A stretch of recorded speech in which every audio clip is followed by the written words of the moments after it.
Welcome to Political Beatdown, where today again we got Brett in because Ben's just doing some daddy duty, and we love him so much that we have to just, I don't know, deal with Brett, right? What do you say? The show must go on, Cohen. The show must go on, right?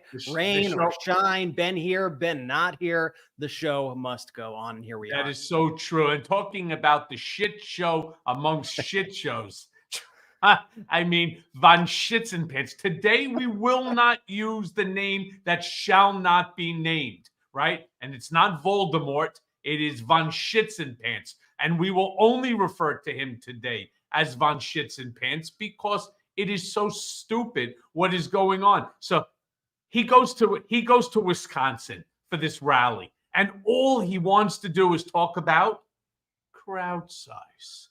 It's all about the crowd size. I mean, did you see, by the way, Brett, did you see the video? In Wisconsin? Yeah, on the Wisconsin rally. One of the things that I've noticed about seeing him in all these places is like I've had numerous people when I play these clips for them go, is he drunk? Is he drunk? Because he's just a lot slower. He's slurring his words a lot more. He's becoming even more incoherent. And one of the things I've noticed, and we could get into this in a bit also, is he almost seems afraid to actually face kind of people who aren't his own people in a way, right? Like his whole shtick for the past few months has been, where's Kamala? Where's Kamala? Where's Kamala? And she's been talking to local press. She did the CNN interview. She's been out there campaigning, meeting the people where they are in all these swing states. But meanwhile, now you have Vice President Kamala Harris. She's out there. She's on, like, just think about this week. She's on The View. She's on Howard Stern. She's on Call Her Daddy podcast. She's on 60 Minutes. She's accepted that CNN debate that Trump is afraid of. And Trump is refusing to do any of this. Instead, he's preaching to the cult. They had the final hurrah. Well, don't say he hasn't been doing anything. He went on Fox News with Laura Ingraham, who, by the way, did not put up with a lot of his bullshit either. But I asked you about the Wisconsin rally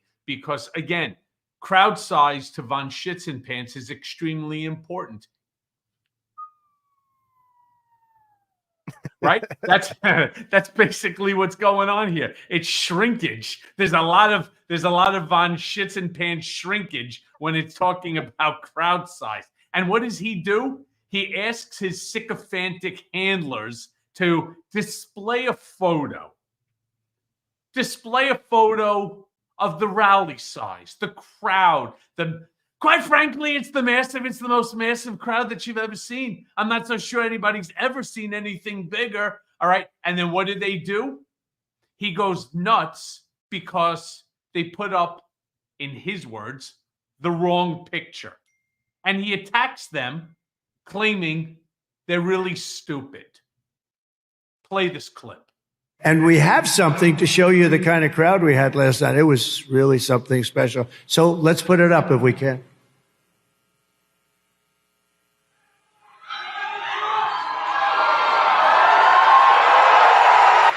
That's the wrong picture. That was unbelievable. They used the wrong picture. It's the same picture, but they have the two side things. They're so stupid. But that's what we have that every once in a while, right? They're so stupid.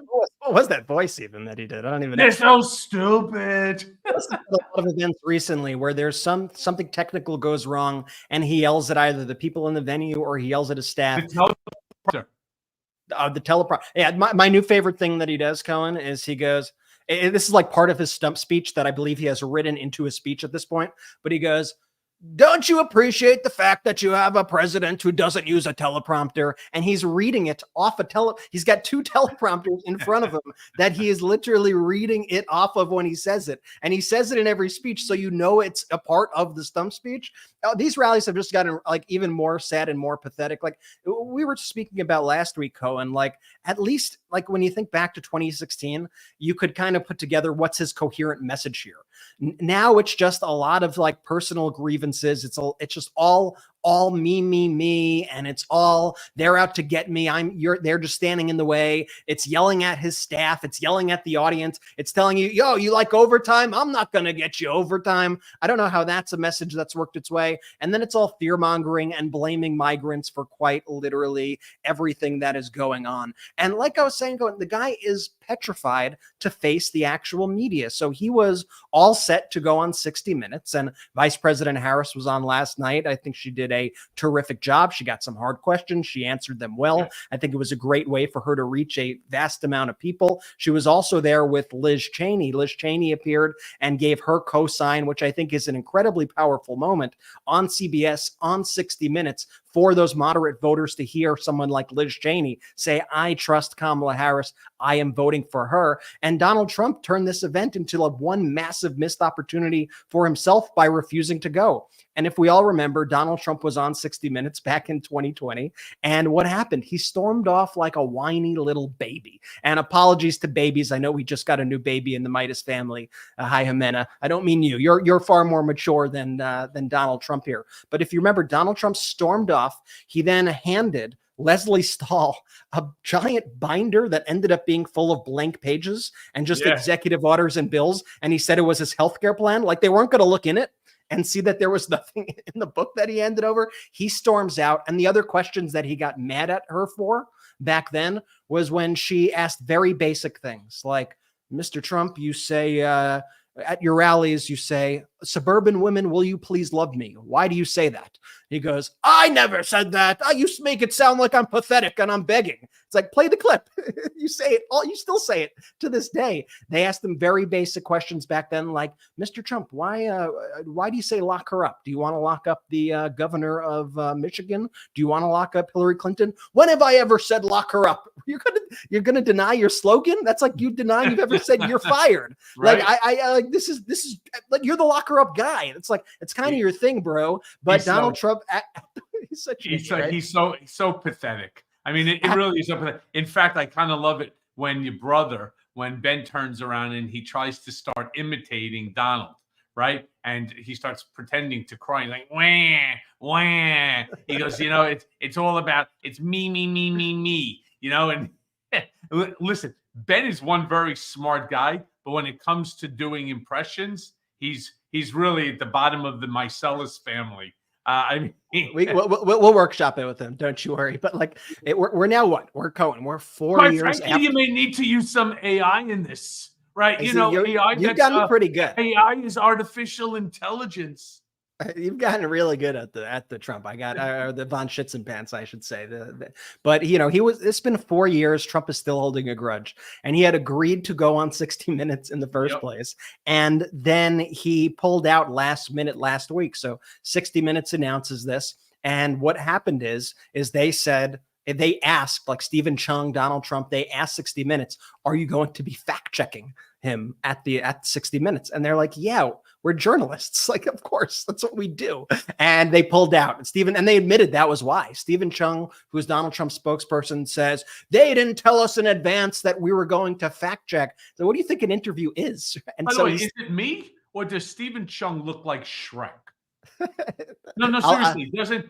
By the way, Jeremy, if you have a chance, can you find a photo of Stephen Chung? I'm telling you, he looks like the human version of Shrek.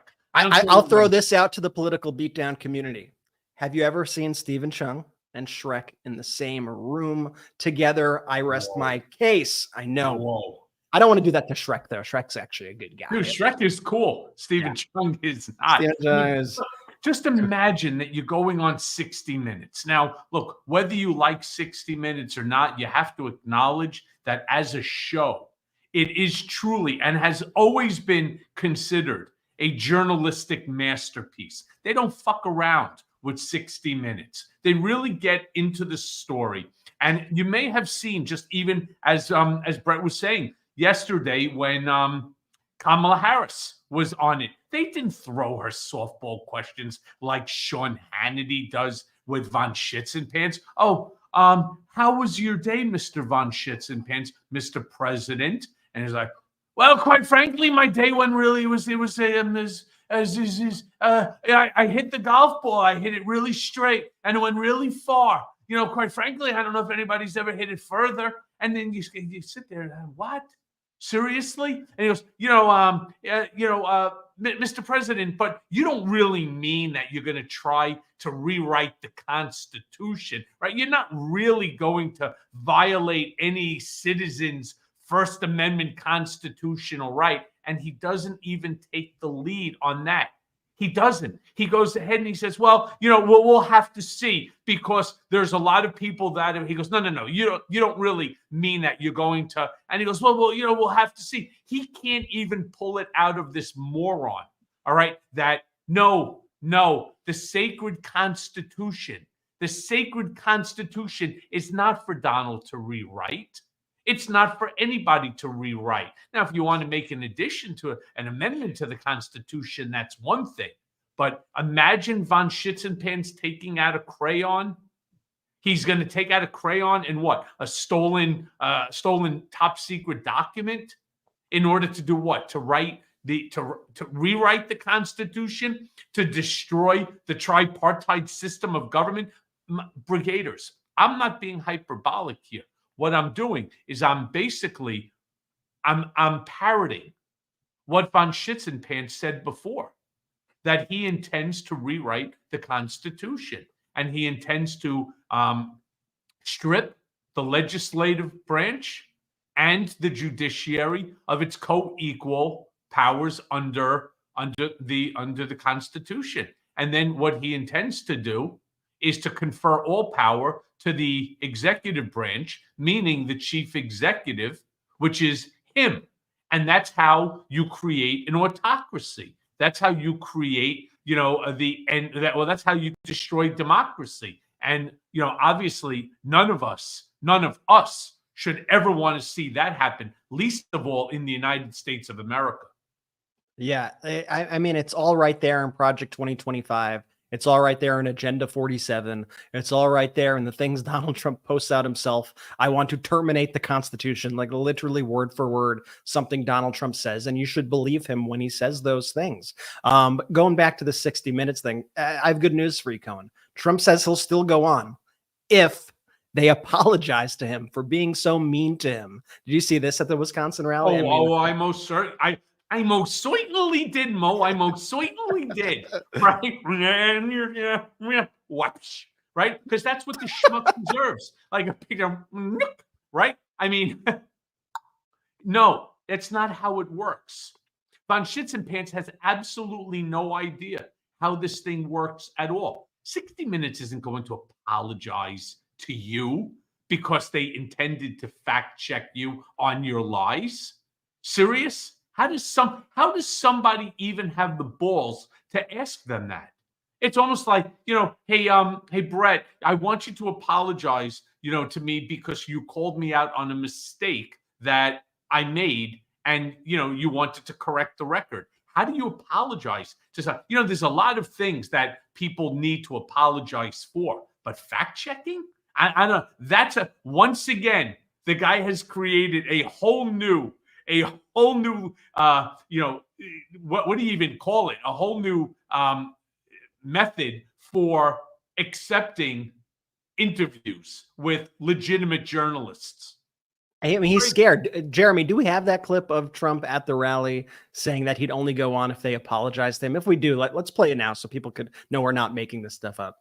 It's terrible. So we're waiting for an apology. They want to do it again. I'll do it again, but they got to don't you think I should make them apologize?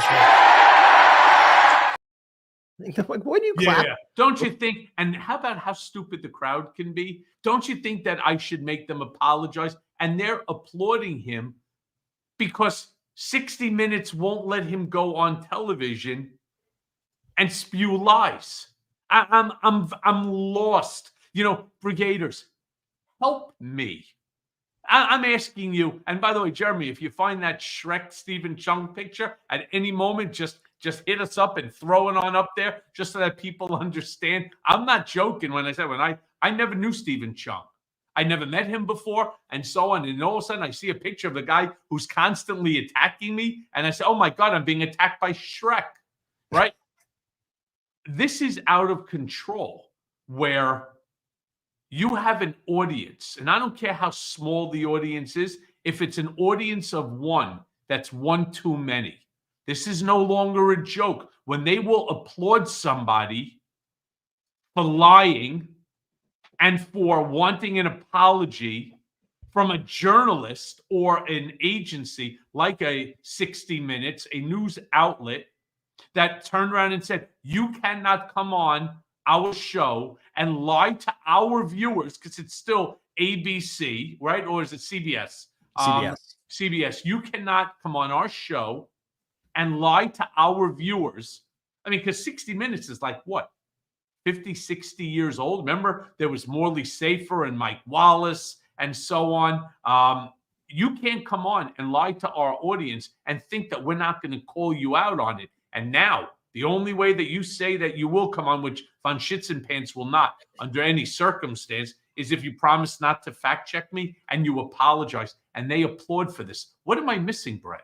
And to 60 Minutes' credit, when they opened up the show yesterday, unfortunately, we can't play this because 60 Minutes is very protective of their footage and they don't allow you to play a lot of their stuff online. But they opened their show up and they explained to their audience, they said Donald Trump was invited here today and he refused to come on because he didn't want to be fact checked. He blamed it on Hunter Biden's laptop, which is something we didn't even talk about. And he made that up as well. So they exposed him as a liar. They exposed him as a coward. And it seems that the only places where Donald Trump feels comfortable these days are in his safe spaces, on Laura Ingraham, with Sean Hannity. And we'll get to Ingraham in a bit. And I actually thought it was interesting because at certain times, even Laura Ingraham last night wasn't having his crap. She was shutting him down and being like, actually, that's not true. But Trump's entire campaign right now, quite literally all of it, is based on lies and disinformation, because he used to at least have a few other issues to run on, right? He would run on that border crossings increased. He would run on higher inflation. He would run on specific things.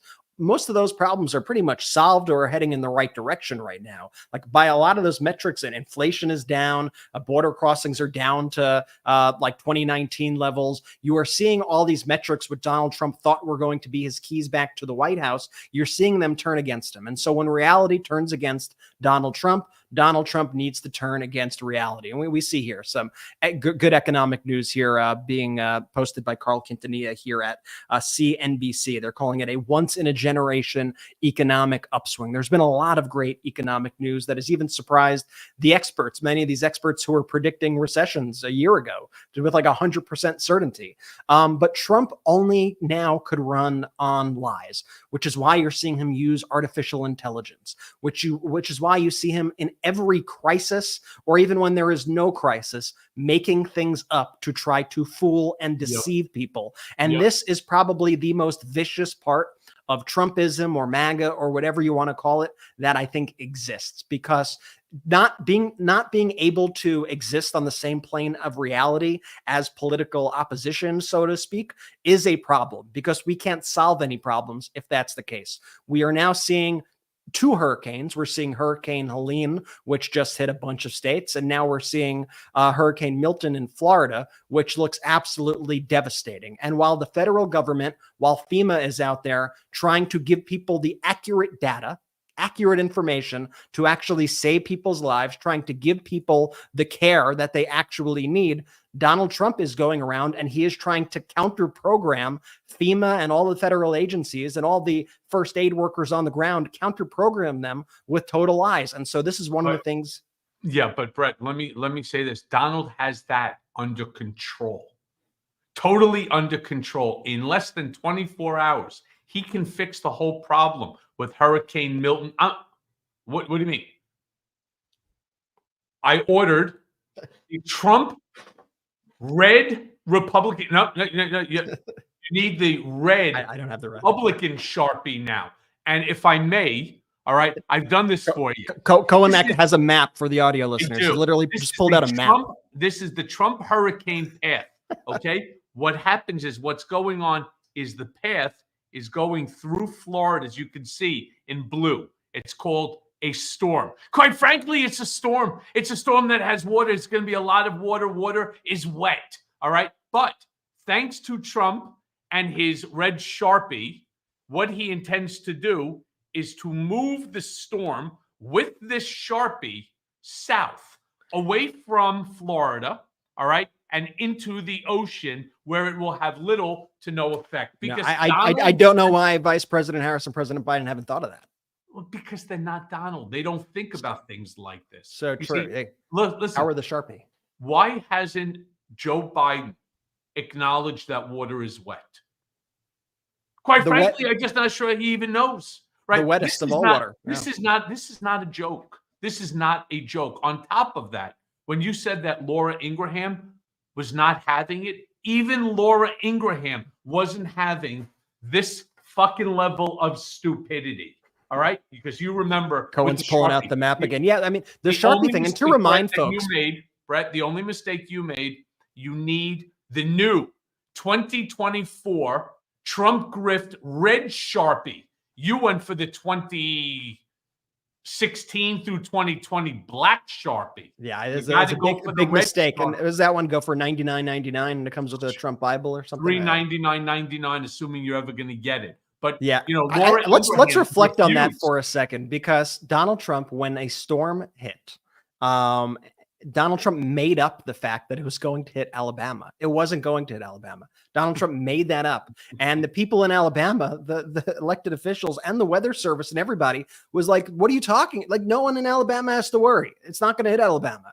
And Donald Trump refused to apologize. The weather service had to put out a tweet that said, and they had to not offend Trump. So they were like, we're not saying this for any particular reason. However, please note that this storm will not hit Alabama. And so when Donald Trump would bring people into the Oval Office and stuff, that when he held up that map, it was because he refused to apologize for sounding the alarm in Alabama when there was no issue in Alabama. Instead, he took out that Sharpie and he drew a circle around the path to show that, look, it is going to go to Alabama. Like, he just this is how he handled crises. And let's look how Donald Trump is handling this crisis. Let's go back to this Wisconsin rally. Let's hear Donald Trump spreading lies about the government's response, saying the federal government isn't even there. This is a total lie. Let's play this. If you want someone who steals your wealth and abandons your family when the flood's waters rise, those flood waters rise and they were gone. They haven't seen anybody from the federal government yet. The federal government isn't there. I mean, literally every Republican politician who is on the ground, who is there, has all praised the federal government's response. Jose Andres, who is one of the first responders on there with his organization, who does a fantastic job, has praised the federal government's response. He said he's never seen a response that has been this effective to a storm like this. And these are some truly devastating storms. One of the issues. Yeah, how about Kemp of Georgia? You have Senator Tillis of North Carolina. He was fucking pissed, you know, and I wish that we had that, but he was really pissed at Trump because he's like, I've spoken. He goes, I missed President Biden's call. And so I called him right back. And Biden has given to North Carolina every single thing that they have asked for, including, he said, if you need anything else, you just give me a call. Or McMaster, what's his name? Kevin McMaster of South Carolina. The same thing. Henry, yeah. What's that? Henry. Everybody has said so far that the administration has done everything. In fact, in North Carolina, as well as Georgia, FEMA was on the ground 2 days in advance of the storm even coming. Because, hey, Donald, here's a little factoid. We have a system where you can actually watch where the storm is coming in advance. And so FEMA was already on the ground. They were already there before the storm even hit. It's amazing, including the fact Trump doesn't even know what a Category 5 hurricane is. Did you see that, Brett? Yeah, I mean, this is how we handle the storms. By the way, this clip that we got to show you because it just shows you how inept he is. I believe it's from 2019. And I also want to highlight, before you hear Donald Trump say this, I want to give you guys this fact. There had already been, I think, 4 Category 5 hurricanes that occurred during Donald Trump's presidency when he made this comment right here. I'm not sure that I've ever even heard of a Category 5. I knew it existed. And I've seen some category 4s. You don't even see them that much, but a category 5 is something that I don't know that I've ever even heard the term, other than I know it's there. I like I said, it already happened 4 times, and you nailed it on the last time we'd had the episode together, Cohen, when you said, you know what, everything with Donald is projection and confession and deflection. And I just want to highlight the fact that all the things Donald Trump is now accusing the federal government of is stuff that he did. Back when a hurricane hit North Carolina when Donald Trump was president, he only gave them 1% of the aid that they asked for. 99% of the aid they did not get because the governor was a Democrat. Like, that's how Donald Trump decided who he was going to help and who he was not going to help. So now when he's making these accusations, well, it's because those are the things that he did. I told you it's all projection. Everything. Just imagine every single thing in your life is projection. And worse than even that, he thinks that everything in this world revolves around him. Brett, I don't know if you saw this one, but talk about, again, a level of stupidity that is boundless. And I don't know why. I really don't know why we as American citizens, I don't give a shit what your party affiliation. We got a bunch of Republican MAGA trolls even with us right now. We have a whole slew, of course, of our beatdown brigaders, right? We have independents on watching us as well. The stock market went up. The stock market goes up for a multitude of different reasons. One, they lowered the interest rates. Two, there's there you go, a flurry of good economic news in recent weeks. It's giving us the best economic upswing in a long time. And because CNN credited Harris and, of course, the Biden administration, what does Trump have to do? He has to turn around. This is all about me. It's all about me. That that the market goes up every time that I get good poll numbers. And the person, of course, spewing that horse shit is von Shits and Pants. And then he goes on to say, but the problem is they get the credit for it. They get the credit for it. I don't even get the credit for it. It's a terrible thing. If we have the video of that, you can't believe that this actually can come out of someone's mouth, let alone somebody who is running for the presidency of the United States of America. Play the clip if you got it. Here, the market goes up every time I get a good poll number, and we have had great ones now. The market's starting to go, and they get the credit for it. Isn't that a terrible thing? I said, do me a favor, just sort of, every time we have some of the biggest analysts, the best analysts in the world. They're saying every time Trump has good publicity, the market goes up. By the way, Trump has had horrible publicity and actually terrible poll numbers over the past few days. They've been absolutely devastating. And Trump now, since the last election and 2016, he always says, if they get elected, there's going to be a stock market crash like 1929 all over again. And guess what? We're reaching record highs. Do you remember just a few weeks ago, by the way, it wasn't that long ago, where the stock market went down one day and Trump was all about writing Kamala crash, worst stock market in history. In one day he went all in, and all those Trump influencer people went all in on saying the stock market is crashing. This is 1929 all over again. This is the Great Depression. Nope. The stock market goes up. The stock market goes down, but the stock market is actually at record highs right now. But speaking of Donald Trump's whining about polls, I do want to speak about some of the latest polling because it does look very good for Vice President Kamala Harris. But remember, never get complacent about polls. But I want to just show you that Donald Trump is completely lying. And we all know that the good polls for Vice President Harris pisses him off tremendously. I want to show you Trump on Laura Ingraham even correcting Donald Trump, which was actually quite surprising to see. This bombshell report from Bob Woodward in his new book, something that we got to talk about.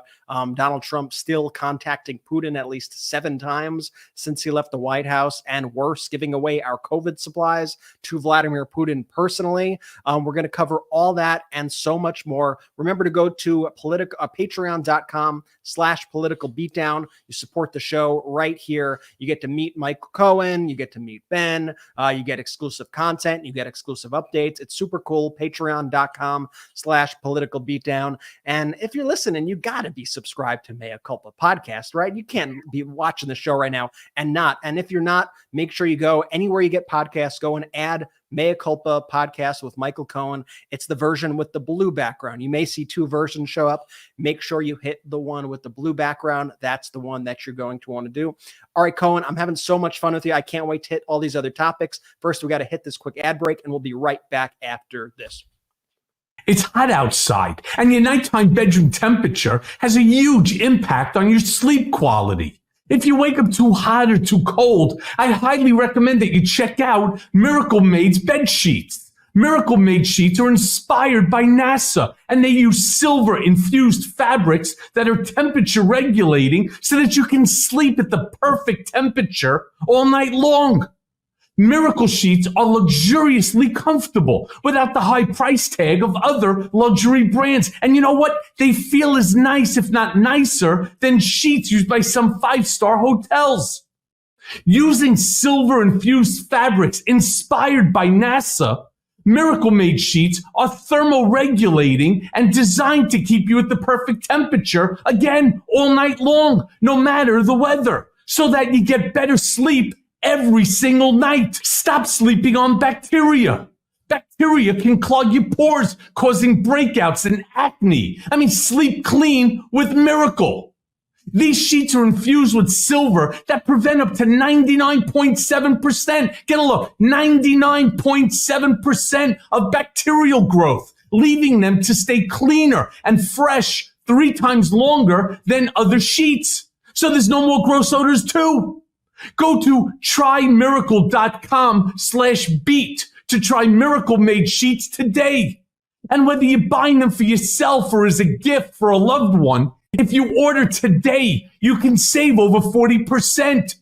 And if you use our promo code BEAT, B-E-A-T, at checkout, you'll get 3 free towels and save, get a load of this, an extra 20%. Miracle is so confident in their product, it's backed with a 30-day money-back guarantee. So if you aren't 100% satisfied, you'll get a full refund.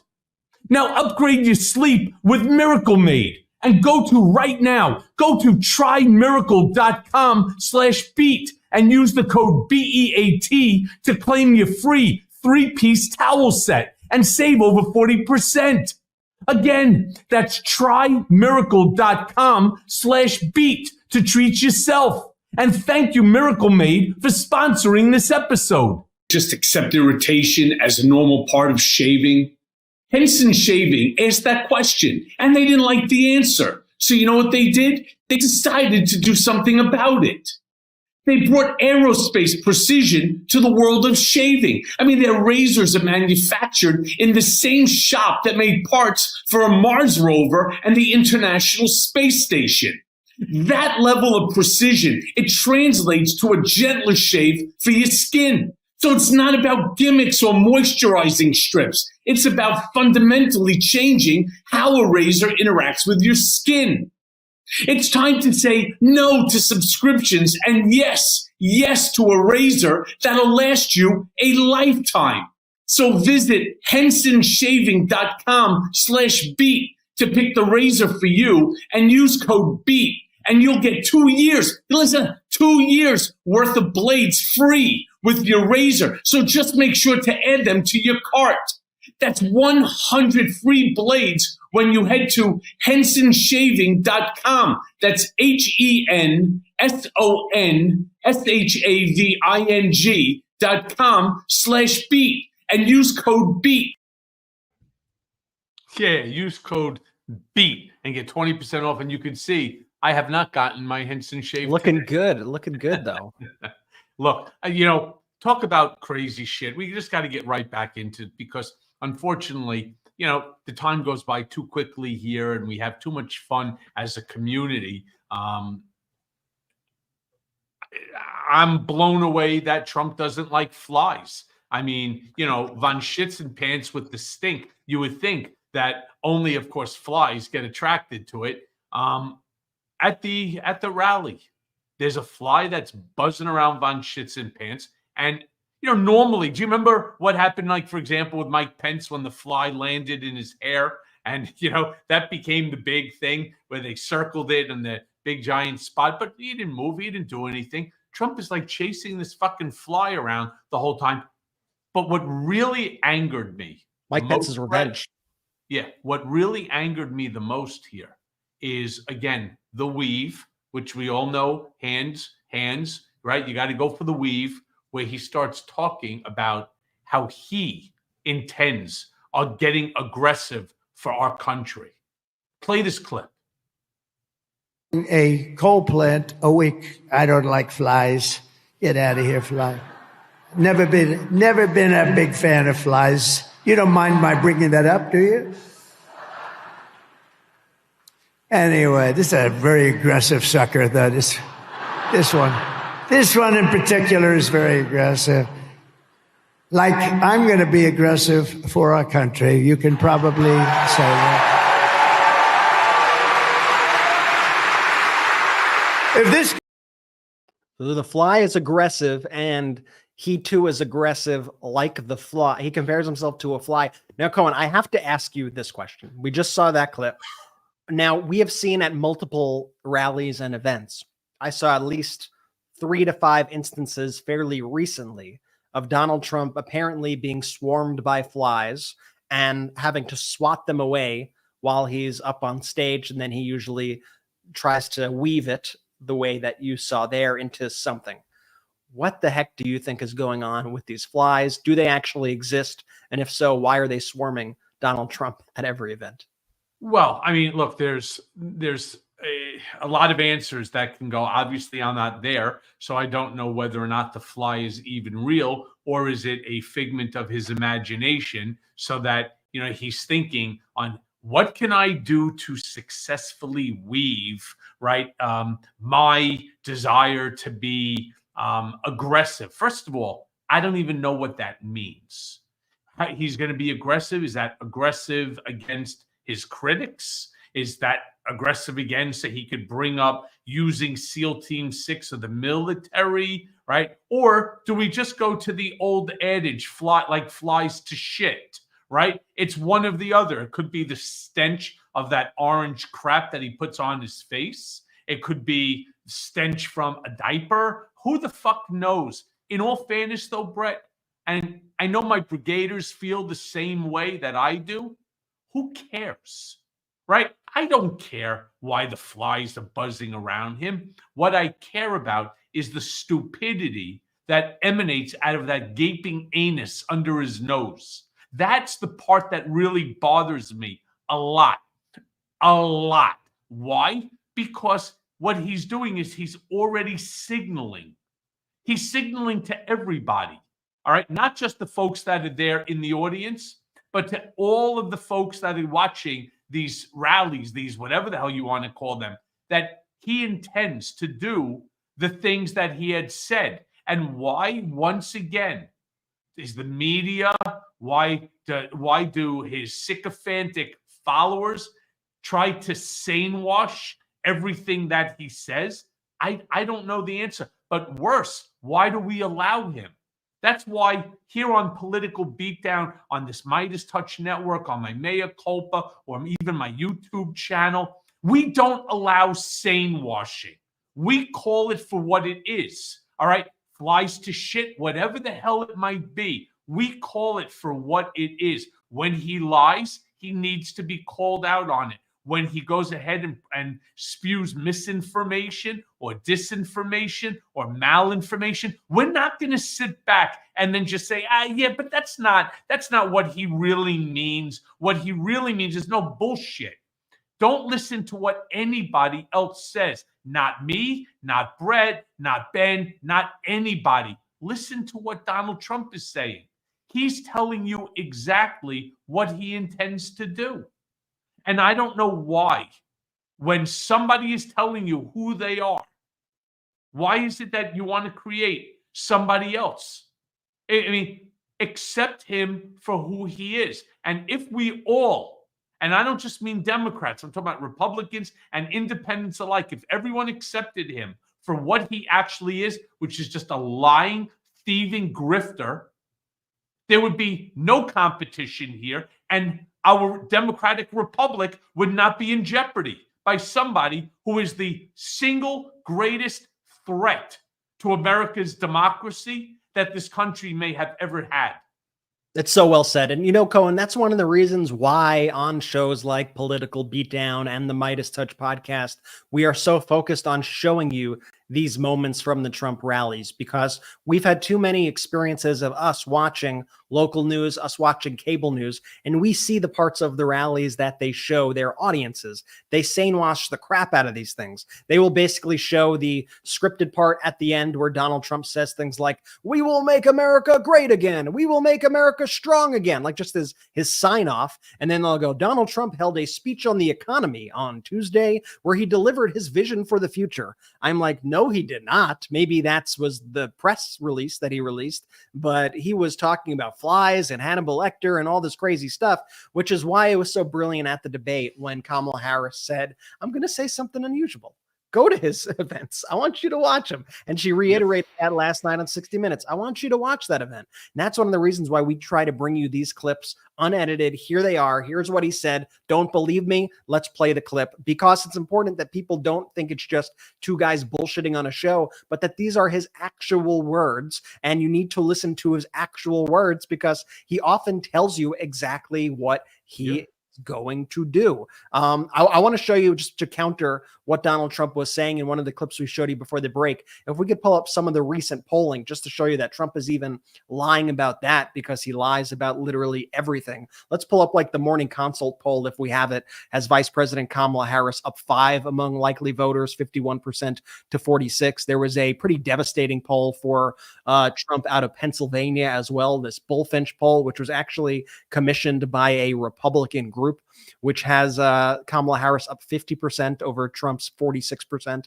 That's a +4 difference. And the Senate race there just doesn't seem close at all. 52% for Bob Casey, over 42% for McCormick. You know, they've been running these extremist candidates in all of these states, whether it's Kari Lake or McCormick or Mark Robinson. And it's really tugging down the whole ticket, I think, for Trump and these Republicans, because they've run such insane people.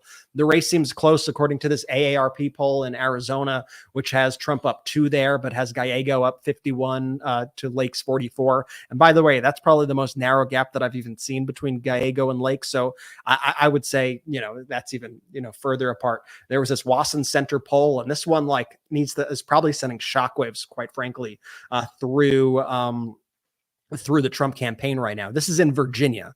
And in this Virginia poll, this is like a top poll in Virginia, has Kamala Harris up 11 over Donald Trump, 52% to 41%. And in the Senate has Tim Kaine, Senator incumbent, everybody knows Tim Kaine, up 20% over the Trump-endorsed Republican there, whose name is Hung Kao, 55% to 35%. And then there was the New York Times poll that came out today that had Kamala Harris up 3 over Donald Trump. This was a tie in their previous poll. So, you know, the Trump campaign and their disinformation actors, they're trying to put forth this image of, look, Kamala's momentum is crumbling. Look, Donald Trump is leading now. And they always point to like betting markets, which are easily manipulated and really don't mean a damn thing at this point. But they don't actually care about the data that they see. And they don't also care about like the actual data of votes that we see being cast right now. Like if you look at even Pennsylvania, they have the mail-in voting data of who is submitting absentee ballots right now.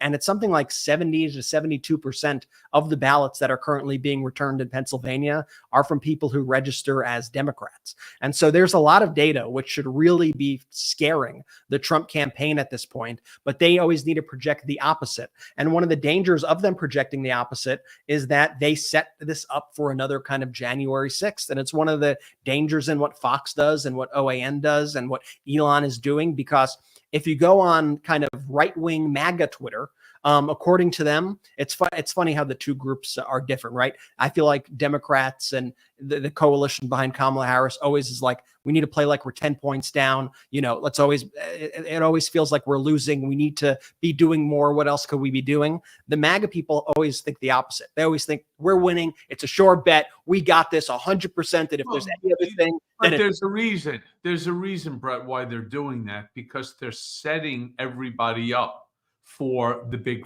fall, right? We're winning. And when he loses, he thinks he's going to create the big lie number 2 again and again and again. And the reason why he's losing, it's not simply because he's old and he says stupid shit. It's not just because, he's, Donald Trump. It's because he lies with such impunity. And thank goodness for networks like Midas Touch, or what I do on my Mea Culpa podcast, or what you'll see on Legal AF, or the Meiselas brothers. What you get there is you get real scenarios with real information, so that you could make a real determination for yourself, because there is so much misinformation that is being put out there by various different organizations, much of which are these bot farms that aren't even controlled by America. They're controlled by countries like Russia or Iran or so on, all trying to sow disinformation to undermine our electoral process, because it is the electoral process that makes America exceptional, that makes America the democracy, the democratic republic that we are. And one of the lies, and it's like, just because he says it, Stalin used to do this. You repeat the lie again and again and again, and the more that you repeat it, the more you hope that the lie becomes the truth. Trump actually got up on that stage and he talked about, Brett, yeah, I don't know if you saw this. He's going to be the protector of women. I couldn't believe it when he pats himself on the diaper and takes credit for the overturning of Roe v. Wade. I mean, I simply just don't understand. And then he goes ahead and von Schitzenpants talks about how well he does with women. And that the only reason that people do not believe that he is doing so well with women is because the polls are fake. Yeah, I don't think so. And this is from his appearance on Laura Ingraham last night, which, like, it felt like she was trying to serve him up softball after softball, and the guy just kept whiffing at it. Let's play the first clip of him saying that he will be their protector. I say to people, and I'm not ashamed of that. I saw a couple of wise guys on the left saying, oh, who is he? I want to protect women. I'm going to protect women, and I'm going to protect men, and I'm going to protect children. And that's my obligation to do it with the military and with law enforcement. I did a little test personally where I sent clips like that, and he had said it previously. I am your protector, women. And I sent it to a few female friends of mine. I said, just tell me your thoughts. And these aren't people who like even talk politics, but all of them like were just viscerally like disgusted, like disgusted by seeing those things. They were like, it gives me the ick. This is that's gross. Like, ew. Like, those are all the responses I got. And so I don't think he's quite getting anywhere with this. And I don't think this next comment rings true at all when he said that he actually does very well with women and that the polls are all fake. Let's play this. I say to the women, and I think I do very well with the women, actually. I think it's a lot of fake polling. I think I do very well because I say, I will keep you safe. It's creepy. It's quite creepy. And, luckily there are... Keep them safe from who? From him? The pussy grabber? The guy that believes that all celebrities have the ability to just grab them and kiss them and they let you do whatever they want. Really? The guy who was charged with sexual assault with rape against E. Jean Carroll, the same guy who has been charged by so many different women who just say that he acted inappropriately with them. I don't know. And then he's protecting men and he's protecting children. Sometimes you have to try to dissect what he's talking about, protection of the men, what he's really talking about is white men, white, Southern, Christian, right, men. He wants to protect them, his white supremacist, MAGA fan base. When he talks about protecting children, what he's really thinking in that peanut brain of his, he's thinking about Roe versus Wade. He's thinking about, he wants to try to put some form of thought into people's mind that's what he's referring to. He's referring to, abortion versus, versus not. It's crazy. It's just crazy. It's also, I've noticed the through line with everything that he says now, like 100% of what he says for the most part is to try to rile up fear in immigrants or anybody who's not a white man. Right. And so when he also says, I'm going to be your protector, oftentimes the next line is from, those dirty migrants who are coming in your suburbs. Right. Like that's a big through line of what he's saying. And he often will just say that out loud, but sometimes it's more of an implication. And so, I would just take notice of that as you hear Donald Trump. Think in the back of your mind, that's kind of always where he's going with things right now. And, luckily there are groups out there though that are fighting back on this messaging. And there's a great new group called the Seneca Project. I'm not sure if you heard of them. I've had Tara Setmeyer on. Tara Setmeyer on my Mea Culpa podcast a half a dozen times. I think she's phenomenal. I was with her at the DNC, by the way. So yeah, if we have that clip, let's play it. Let's play their new ad. I always thought women liked me. Hey, when you're a star, they let you do it. You can do anything. Whatever you want. Grab them by the pussy. I make this statement to the great women. Questionable comments about a young girl. You're going up the escalator? I'm going to be dating her in 10 years. Can you believe it? I am your protector. Carol opening her testimony today saying, quote, "I'm here because Donald Trump raped me." I want to be your protector. 5 former Miss Teen USA contestants told BuzzFeed that Trump did in fact walk in on them while they were changing. And so I sort of get away with things like that. You will no longer be abandoned, lonely, or scared. Donald held back Ivana's arms and began to pull out fistfuls of hair from her scalp. You're not going to be in danger any longer. I turned around and I see Donald standing there. I'm thinking, this son of a bitch just grabbed me. Women will be happy, healthy, confident, and free. Trump called Epstein a terrific guy, adding, "It is even said that he likes beautiful women as much as I do, and many of them are on the younger side." You will no longer be thinking about abortion. They're going to just let me bleed out here. Do you believe in punishment for abortion? Yes or no, as a principle? The answer is that there has to be some form of punishment. For the woman? Yeah. You will be protected, and I will be your protector. Women, I was able to terminate Roe v. Wade. I got rid of Roe v. Wade. Killing Roe v. Wade.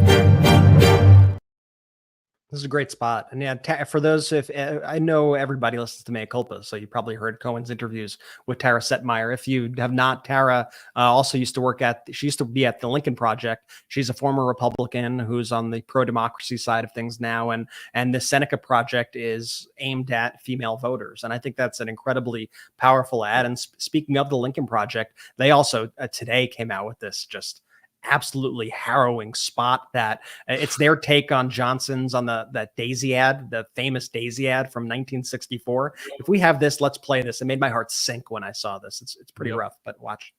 Heart rate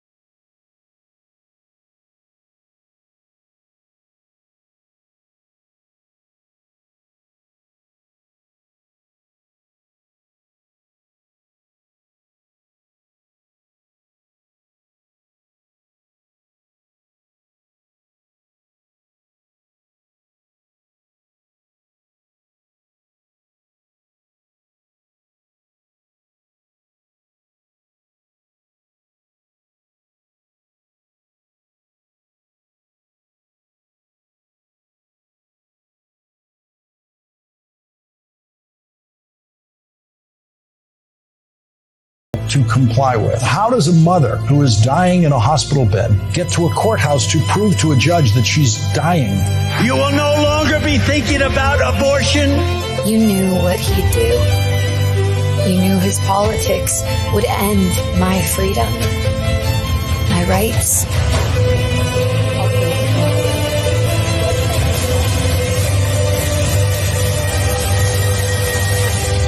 My life.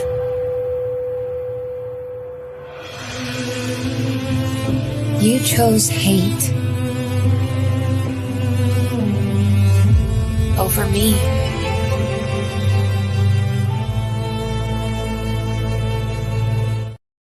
I mean, holy crap, Cohen. That one is a gut punch. What do you think of that spot? That's, I mean, Rick Wilson, Lincoln Project, that's the type of ads that they do. They really hit you where it hurts, with reality.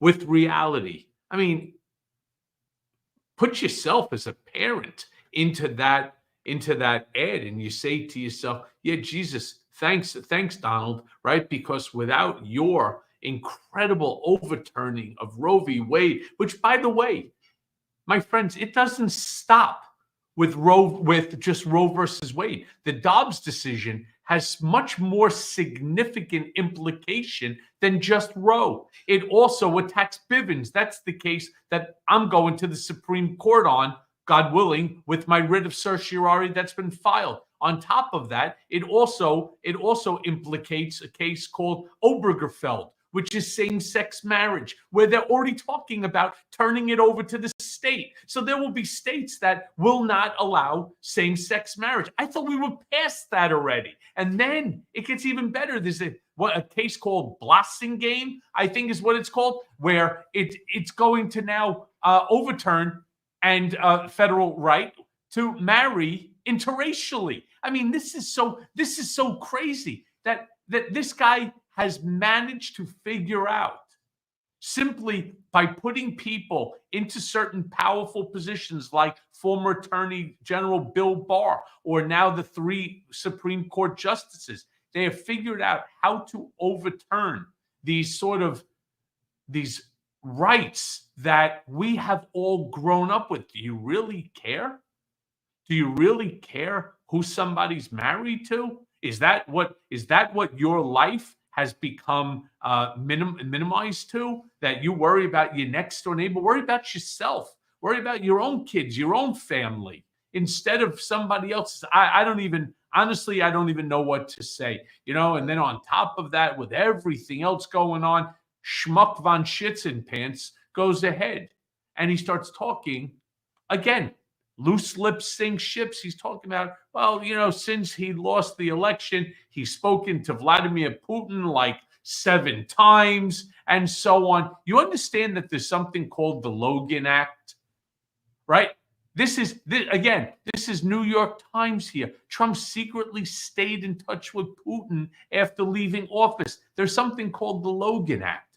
The Logan Act makes it illegal to interfere in government, right, with a foreign government or a leader. This is so crazy. I don't understand why they haven't. Again, somebody really needs to open up a congressional hearing to find out, one, if it's true. Because personally, I'm not even sure if it's true. For all you know, he's just lying because he thinks it's impressive. Brett, I don't know anymore. I'm so concerned, other than to say, all of us brigaders, we have the power, and the power will be shown on November 5th. We don't need to storm the Capitol. We don't need to take shots at anybody, right? What we need to do is get our asses to the ballot box, or mail it in, and make sure that you vote Harris Walz in 2024, and let's put an end to all of this bullshit. Amen. Yeah, and I'll just add that I'll trust anything Bob Woodward writes in his book over anything von Schitzenpants says. And Bob Woodward has a far better record. Take us out. Take us out of the program today, if you would. I'm too upset. You're too upset. I get it. Well, wait.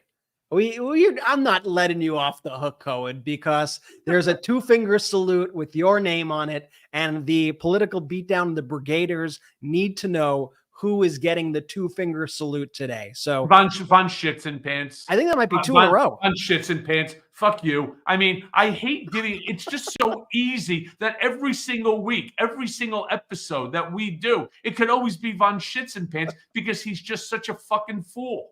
And it's just, I got to tell you that both Seneca and the Lincoln Project's ads really got to me. I'm not joking. You know, it's like I'm sitting here and I'm saying to myself, you know, I'm just saying to myself, oh my God, this is really no joke. And, you know, this guy he doesn't care. Let me be clear about this. He does not care about pro-life, abortion. He doesn't care. He's playing to his audience because he's so desperate to hold on to power, because without holding on to that power, he's going to be doing some real hard time. His entire life is going to be turned upside down. This is not running for the presidency to do good for America or the American people. This is to do good for himself. All right, plain and simple. So Brett, take us out. YouTube. Yada, yada, yada. Yeah. Well, thank you to everybody for watching. Really appreciate it. Like Cohen said, the first thing before even subscribing to all the shows, make sure you're registered to vote. You could do that at websites like vote.org. It's so important. Also, you could make sure your friends and family are registered to vote. And if you get like a mail-in ballot or anything, submit it as soon as possible. We've talked to Simon Rosenberg, who's a data guru. And the way these voter operations work is they could see, if you like, we gave the data of Pennsylvania today, they could see not who your vote is, but they could see who's returned ballots. So if you return your ballot early, they know that's a vote that they don't have to be hunting down right now. So they can then focus on lower propensity voters, which helps them ultimately bring out more people to the polls. So this is kind of the inside baseball of how these operations work. But the earlier you get in your ballot, the better it is for the operations to get at as many people to vote. So make sure you're registered and make sure you vote as soon as possible. Once you're done with that, or before, whichever works for you, make sure you subscribe to Political Beatdown on audio podcast, wherever you get your podcast. Leave a 5-star review also. That really helps. Yes. Let us know what you like about the show. And don't you dare with a 4, 3, 2, what, do a 5-star review. 5-star review, nice comments, Political Beatdown podcast. Go check out patreon.com/Political Beatdown for some exclusives, for some Q&As with Michael Cohen over here. It's super cool. And of course, I gotta tell you, you gotta check out the Mea Culpa podcast, my favorite, where Michael Cohen does incredible one-on-one interviews with just like everybody. Honestly, like you get the biggest guests, Cohen. It's unbelievable. So check out Mea Culpa podcast. It's the one with the blue background anywhere you find podcasts. And on that note, I just want to say once again, thank you for letting me sub in for Ben here. And don't forget my YouTube, The Michael Cohen Show. Go there now. In fact, we've already turned in the 72 days. We've already turned over 200,000 subscribers. And for that, I do say thank you. Because again, my goal is to use, whether it's Midas Touch Network, the YouTube channel, or my Mea Culpa podcast, whatever it is, to build this community to ensure that there's a voice for all of us. And that's the only way we're going to turn this place around. I love that. And you could subscribe by going to the link right in the description. All right, folks, thank you so much for watching, and we will see you on Thursday. Political Beatdown out. Boom.